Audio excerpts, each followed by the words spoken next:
এতদিন শুধু মায়ের বাড়িতে গিয়ে বসে থেকে খেতাম, এখন মা আমার বাড়িতে এসেছে, মায়ের জন্য স্পেশাল কিছু থাকতেই হবে। ফুল ফ্যামিলিকে আমার বাসায় নিয়ে এসেছি এন্ড সবার জন্য রান্না বান্না করছি, যতটুকু পারবো করার ট্রাই করছি।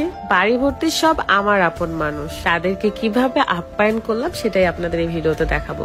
আসসালামু আলাইকুম, কেমন আছেন সবাই? দেখতে পাচ্ছেন বাসায় নিয়ে চলে আসছে আমার প্রিয় মানুষগুলোকে। আমি যে কি খুশি হয়েছি যখন সবাই আমার বাড়িতে ঢুকছিল। যেহেতু রাতের বেলা আমার বাসায় এসেছে, দেন আমি ভাবলাম যে কি রান্না করা যায়, কি করা যায়। ফার্স্টে আমি ফলমূল কেটে দিয়েছি যাতে ফলমূল খেয়ে আপাতত রিল্যাক্স করতে পারে, তারপর রান্না বান্না বসিয়ে দিব। লিমা আপু দূরে থাকলেও সবসময় আমাদের সাথেই থাকে।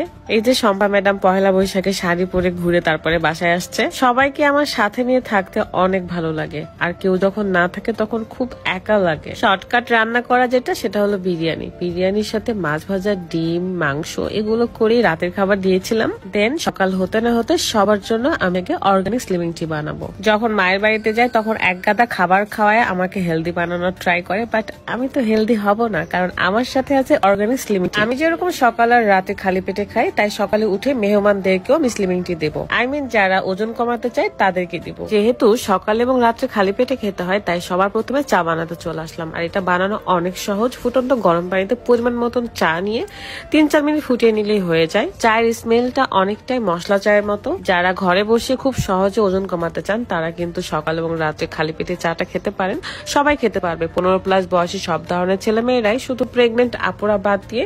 কিন্তু বেবি হওয়ার 2 মাস পর থেকে আবার খেতে পারবেন। যাদের থাইরয়েড, ডায়াবেটিক্স আছে তারাও খেতে পারবে। ফার্স্টে আমার মাকে দিয়ে দিলাম। ইউনিক কালেকশন ফেসবুক পেজ থেকে আপনারা এই অর্গানিক স্লিমিং টিটা পেয়ে যাচ্ছেন। পেজটা ক্যাপশনে দেওয়া আছে, চেক করে নেবেন। আমরা সবাই মিলে একসাথে অনেক বেশি মজা করি, আড্ডা দিয়েছি, গল্প করেছি। অনেক কাজ বাকি আছে, এখন সেই কাজগুলো করতে যাব। সকালের নাস্তা, দুপুরের রান্না। আসলে দেরি করে হলেও আমরা ভালো কিছুই পাই। আল্লাহ আমাদের জন্য ভালো কিছু রাখে, সেটা সময় মতো দেয়, বাট আমাদের কাছে মনে হয় যে করে হয়তো পেয়েছি। কিন্তু আল্লাহ যা করে ভালোর জন্য করে। যে ঘরে আল্লাহর রহমত থাকে সেই ঘরে আল্লাহ মেহমান পাঠায়। আমার আব্বু সবসময় মেহমান অনেক বেশি পছন্দ করত। মেহমান বাসায় আসা দেখলেই যেন মনে হয় সে চাঁদ পেয়ে গেছে, এমন একটা বিহেভিয়ার করতো।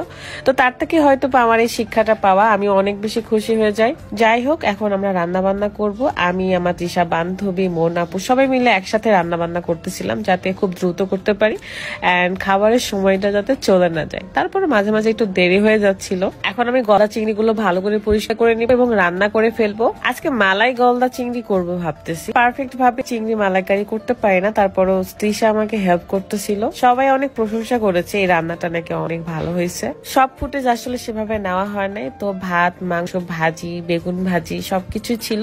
খাওয়া দাওয়া শেষ করে আমরা সন্ধ্যার পর বের হয়ে যাই রাজশাহী পুরোটা ঘুরাইতে।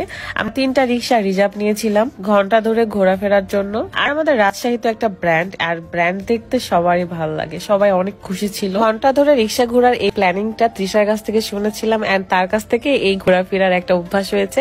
খুবই ভালো লাগে, 1 ঘন্টায় পুরো রাজশাহী ঘুরে ফেলা যায়। এই ভালোবাসার মানুষগুলো হয়তো আর একটা দিনই থাকবে। খুব খুব খুব বেশি মিস করব সবাইকে। সবাই অনেক বেশি দোয়া করবেন। আজকের ব্লগটা এই পর্যন্তই।